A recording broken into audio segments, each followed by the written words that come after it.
നമസ്കാരം. ഒരു ചോദ്യം വന്നിട്ടുണ്ട്. ദൃഷ്ടിദോഷം, ഈവിൽ ഐ, ഇന്ന് പരക്കെ ചർച്ച ചെയ്തുകൊണ്ടിരിക്കുകയാണ്. ഈവിൽ ഐ, അതിനെ പ്രതിരോധിക്കുവാനായിട്ട് പല മാർഗങ്ങളുണ്ട്. ഓൺലൈനിലൂടെ അദ്ദേഹം ബ്രേസ്ലെറ്റും വീട്ടിൽ കെട്ടിത്തൂക്കുവാനായിട്ട് കണ്ണിൻ്റെ ആകൃതിയിലുള്ള പ്ലാസ്റ്റിക് കൊണ്ട് നിർമ്മിച്ച വസ്തുക്കൾ, അങ്ങനെ അതൊക്കെ ചെയ്ത ശേഷം ദൃഷ്ടിദോഷം മാറുന്നില്ല എന്നുള്ള ഒരു അഭിപ്രായത്തോടു കൂടിയാണ് ആ മെസ്സേജ്. ഇതിലേക്ക് നമുക്ക് ചിന്തിക്കാം, ദൃഷ്ടിദോഷം ഉണ്ടെന്ന് എല്ലാവരും സമ്മതിച്ചത് കൊണ്ടാണല്ലോ ഇത്രയധികം പ്രോഡക്റ്റ്സ് വരുന്നത്.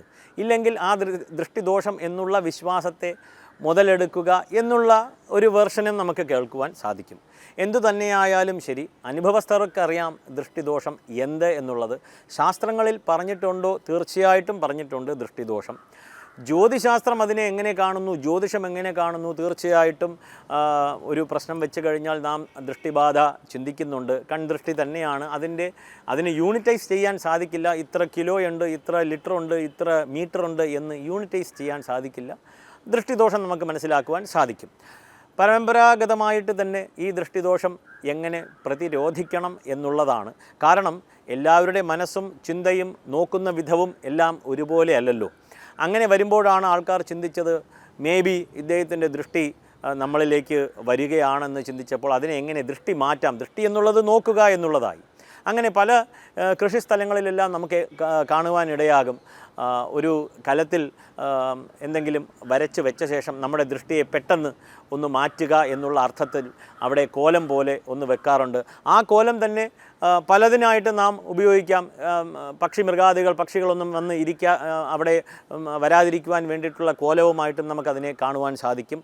നാം എങ്ങനെ കാണുന്നു അത് തന്നെയാണത്. അങ്ങനെ നമ്മൾ ലോക്യതേ അനുഭൂയതേ ലോകഃ, അങ്ങനെ ആ ഒരു വിഷയം വന്നു.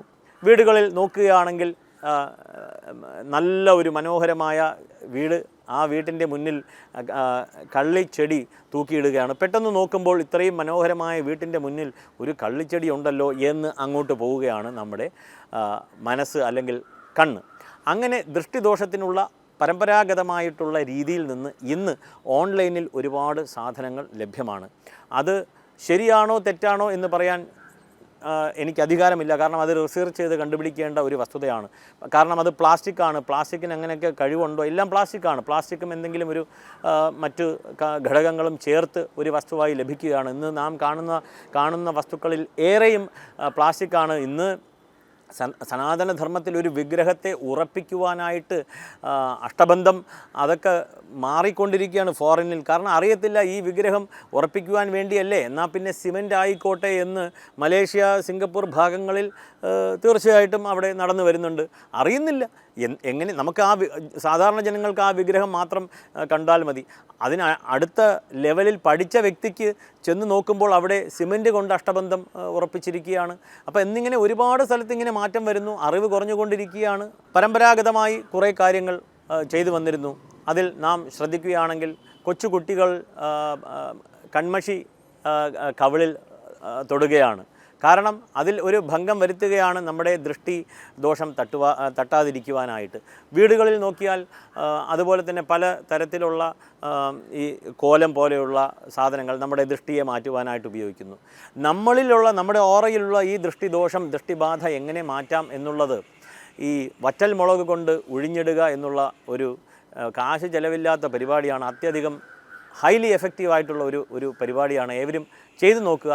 ആഴ്ചയിൽ ഒരിക്കലെങ്കിലും സന്ധ്യ കഴിഞ്ഞ ശേഷം ഒരു 21 വറ്റൽ മുളക് ഒരു ചിരട്ടയിൽ എടുത്ത ശേഷം വലിയവർ കൊച്ചു കുട്ടികളെ ഒരു 21 പ്രാവശ്യം ഉഴിഞ്ഞ ശേഷം അത് അഗ്നിയിൽ നിക്ഷേപിക്കുകയാണ്. ഇത് പരമ്പരാഗതമായിട്ട് ചെയ്തു വരികയാണ്. ഏവർക്കും അറിയാവുന്ന കാര്യമാണ്. അപ്പോൾ ദൃഷ്ടിദോഷം ഉണ്ടെന്നും അതിനെ വിശ്വസിക്കുന്നവർ ഒരുപാട് പേരുണ്ടെന്നും അതിനെ മുതലെടുക്കുവാനായിട്ട് ഇന്ന് ഓൺലൈനിൽ ഒരുപാട് വിഷയങ്ങളുണ്ട്. ഏവരും ചിന്തിക്കുക, പരമ്പരാഗതമായിട്ട് കൊണ്ടുപോകുന്ന വസ്തുക്കളിൽ, കാരണം അവർ ചെയ്ത് പ്രാക്ടീസായി അതിൽ വസ്തുത കണ്ടെത്തി നമ്മളിലേക്ക് എത്തിച്ച് തന്നിട്ടുള്ള കുറേ വിഷയങ്ങളാണ് ഇതിലുള്ളത്. ഇത് ഏവരും ചിന്തിച്ച് മുന്നോട്ട് പോകണം എന്ന് അഭിപ്രായപ്പെടുന്നു. നമസ്കാരം.